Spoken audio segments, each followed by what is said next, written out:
Hello बच्चों, welcome to my class. A very good afternoon. कैसे हो आप सभी लोग? बच्चों, मैं आपको अनअकैडमी पे पढ़ाती हूँ एंड मैं आपको अनअकैडमी पे एसएसटी पढ़ाती हूँ। मैं 6 से लेके 12th क्लास तक के बच्चों की क्लासेस लेती हूँ एंड मैं आपको अनअकैडमी पे एसएसटी पढ़ाती हूँ। एंड ये मेरा यूट्यूब पे फर्स्ट लेसन है, फर्स्ट क्लास है, जहां मैं आपको थ्योरी करवाऊंगी और प्रैक्टिस के लिए आप मेरी अनअकैडमी पे क्लासेस ले सकते हैं। ठीक है। एंड मैं आपको बताना चाहूंगी कि आप अनअकैडमी पे मेरे को फॉलो कर सकते हैं। मेरा नाम है नेहा, NEHABHANGDIYA,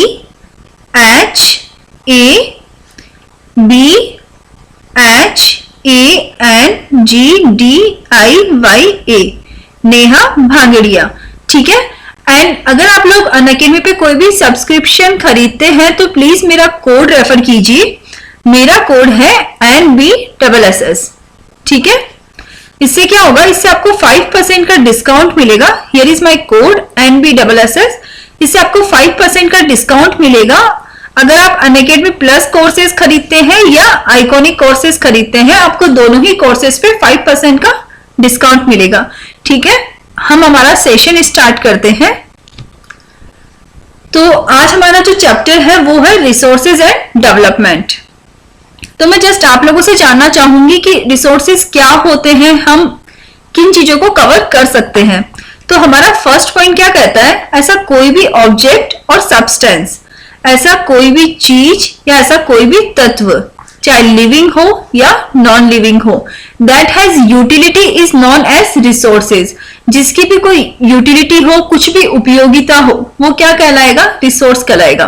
तो ऐसा कोई भी ऑब्जेक्ट, कोई भी वस्तु, कोई भी तत्व, चाहे जीवित हो या नॉन लिविंग हो, जिसकी भी यूटिलिटी है वो क्या कहलाएगा, आपका रिसोर्स कहलाएगा, आपका संसाधन कहलाएगा। सेकंड पॉइंट कहता है all resources have some value. जितने भी रिसोर्सेज हैं इनकी क्या होती है, इनकी मॉनेटरी या इनकी कुछ ना कुछ वैल्यू होती है। Value means worth. वैल्यू का मतलब क्या है, वर्थ यानी मूल्य। Some resources have economic value and some do not. कुछ रिसोर्सेज ऐसे होते हैं जिनको हम इकोनॉमिक वैल्यू करते हैं या उनको पैसे देके खरीद सकते हैं, और कुछ रिसोर्सेज ऐसे होते हैं जिन्हें हम पैसे देके नहीं खरीद सकते, सम डू नॉट, जिन्हें हम पैसों में नहीं खरीद सकते। But both are important and satisfy human needs. But दोनों ही क्या है, इंपॉर्टेंट है और ह्यूमन नीड्स को क्या करते हैं, सेटिस्फाई करते हैं, हमारी मनुष्य की आवश्यकताओं को सेटिस्फाई करते हैं। ठीक है। कुछ रीजंस दे रखे हैं। Some reasons can become economically valuable with time. कुछ ऐसे रिसोर्सेज हैं जो टाइम के साथ क्या हो जाता है, और ज्यादा इकोनॉमिक हो जाता है या और ज्यादा उनकी वैल्यू बढ़ जाती है। जैसे कि आपका जो वाटर है, ये डे बाय डे कम हो रहा है तो इसकी वैल्यू बढ़ रही है। जैसे आपके पेट्रोल, डीजल, ये इनकी डे बाय डे प्राइस बढ़ रही है क्योंकि टाइम के साथ ये चीजें कम हो रही है। Time and technology are the important factors that change substance into resources. जो आपके टाइम और टेक्नोलॉजी है, समय और प्रौद्योगिकी, इन दोनों ने क्या किया है, आपके किसी भी चीज को, किसी भी चीजों को बदल दिया है, किसमें कन्वर्ट कर दिया है, रिसोर्स में कन्वर्ट कर दिया। अगर आपकी आवश्यकता बढ़ रही है तो आपके सामने चीजें भी उसी तरह की आ रही है। तो ये दोनों इंपॉर्टेंट फैक्टर है जो चीजों को कन्वर्ट कर देते हैं रिसोर्सेज में। ईच डिस्कवरी और invention leads to many other. Discovery और इन्वेंशन का मतलब खोज। अगर आप कुछ भी नया बनाते हैं, किसी भी चीज का इन्वेंशन करते हैं, तो ये क्या करता है, ये और बाकी चीजों को भी मोटिवेट करता है, उनको बढ़ावा देता है। राइट। अब हम बात करेंगे कि हमारे रिसोर्सेज जो हैं ये कितने टाइप के होते हैं। तो आपको बताना है कि ये रिसोर्सेज कितने टाइप के होंगे। Resources are categorised into natural, human made and human. तो रिसोर्सेज को हमने कितने भागों में बांटा, 2 भागों में। कौन कौन से, नेचुरल और ह्यूमन मेड। तो नेचुरल रिसोर्सेज में वो रिसोर्सेज आएंगे that are drawn from nature, जो हमें कहां से मिले हैं, नेचर से मिले हैं। ठीक है।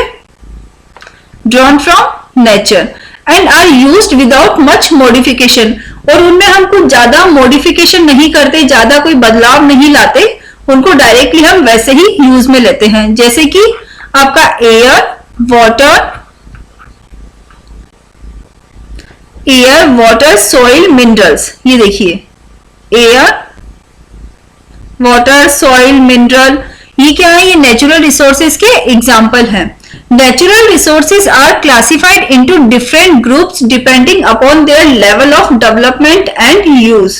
तो जो आपके नेचुरल रिसोर्सेज हैं इनको हम और डिवाइड कर सकते हैं इनके depending of their level of development and use and origin, renewability and distribution. तो हमारे पास कितने पॉइंट है जिसमें हमने नेचुरल रिसोर्सेज को डिवाइड किया है, जैसे कि इनका यूज कितना किया जा सकता है, इनका ऑरिजिन क्या है, इनका उद्गम कैसे हुआ, ये रिन्यू होते हैं या नहीं होते हैं, इनका डिस्ट्रीब्यूशन सब जगह कैसा है। तो अगर हम बात करें डेवलपमेंट और यूज की, तो रिसोर्सेज को हम कितने भागों में डिवाइड कर सकते हैं?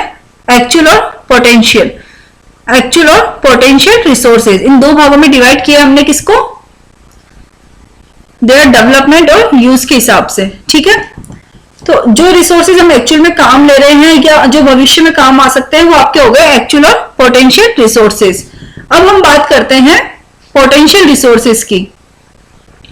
तो पोटेंशियल रिसोर्सेज वो रिसोर्सेज हैं जिनकी entire quantity may not be known, जिनकी हम पूरी क्वांटिटी नहीं जानते, and these are not being used at present, जो अभी काम नहीं आ रहे हैं बट फ्यूचर में काम आ सकते हैं, इन्हें हम क्या कहेंगे? Potential resource. तो आपको पोटेंशियल रिसोर्स की डेफिनेशन पूछी जाए तो आप क्या बोलोगे? ऐसे रिसोर्सेज जो अभी काम नहीं आ रहे बट फ्यूचर में काम आ सकते हैं किसी पॉइंट ऑफ टाइम पे, तो उन्हें हम क्या कहेंगे? Potential resources. अब बात करते हैं ऑरिजिन की। हमने बात की थी ना कि डेवलपमेंट एंड यूज के हिसाब से डिवाइड कर सकते हैं नेचुरल को, ठीक है। हमने बात की थी ऑरिजिन की। तो ऑरिजिन के हिसाब से कितने भागों में बांटा जा सकता है? The natural resources can be biotic और एबायोटिक। तो इस हिसाब से भी आपके रिसोर्सेज कितने टाइप के हो गए? बायोटिक और एबायोटिक। बायोटिक रिसोर्सेज वो होते हैं all the living things like plant and animals, जिसमें आपके जितने भी प्लांट और एनिमल्स, जितनी भी लिविंग थिंग्स है, ये सारी कवर हो जाती है, उसे हम बोलेंगे, जस्ट अ सेकेंड बच्चों,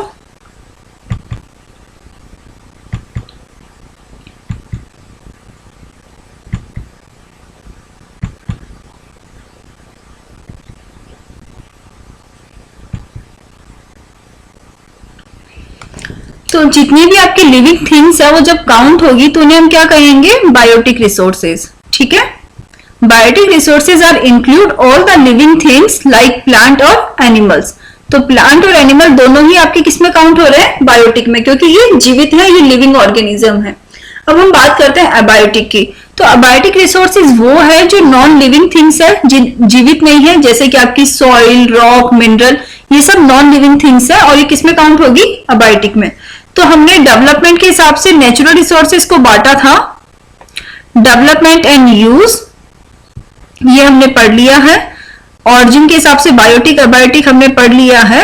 अब हम पढ़ेंगे रिन्यूएबिलिटी और डिस्ट्रीब्यूशन के हिसाब से नेचुरल रिसोर्सेज कितने टाइप के होते हैं। अब हम पढ़ेंगे नेचुरल रिसोर्सेज। तो आपके नेचुरल रिसोर्सेज हम किन्हें कहते हैं? On the basis of renewability, natural resources can be categorized into renewable और नॉन रिन्यूएबल। तो जो आपके रिन्यूएबल रिसोर्सेज होते हैं ये ऐसे रिसोर्सेज होते हैं जो खुद थोड़े टाइम में क्या हो जाते हैं? रिन्यू हो जाते हैं, जो खुद फिर से बन जाते हैं, खुद से रिक्रिएट हो जाते हैं, जिन्हें आपकी नेचर हेल्प करती है कि वो हर थोड़े टाइम बाद खुद से खुद बन जाए, रिप्लेनिश हो जाए, जल्दी से बन जाए, सच एज सोलर और विंड एनर्जी। तो जो आपके सोलर और विंड एनर्जी है ये किसके एग्जाम्पल है?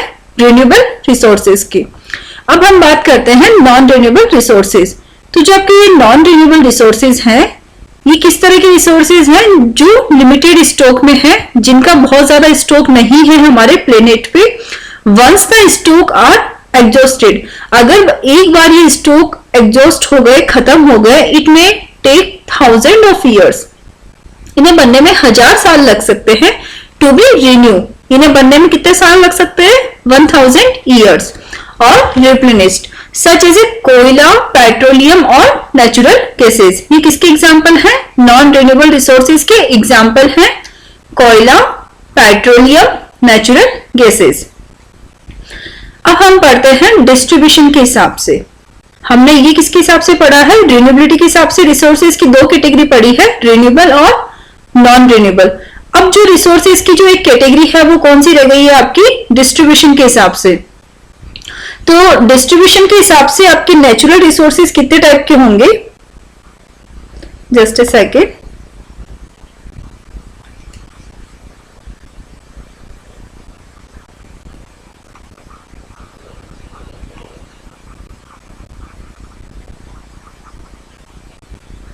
तो आपके डिस्ट्रीब्यूशन के हिसाब से आपके नेचुरल रिसोर्सेज होंगे आपका यूबिक्विटस रिसोर्सेज, लोकलाइज्ड रिसोर्स।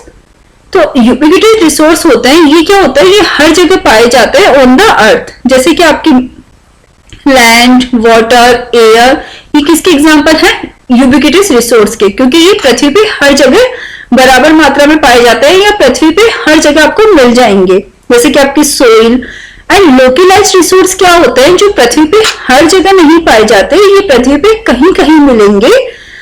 जैसे कि आपका कॉपर और आयरन ओर। जैसे कि जो आपके तांबे के जो भंडार हैं, आपके आयरन के जो भंडार है, ये हर जगह नहीं है। गोल्ड हर जगह नहीं मिलता, तो ये कहीं कहीं मिलते हैं, इसलिए हम क्या बोलते हैं इन्हें, लोकलाइज्ड रिसोर्स।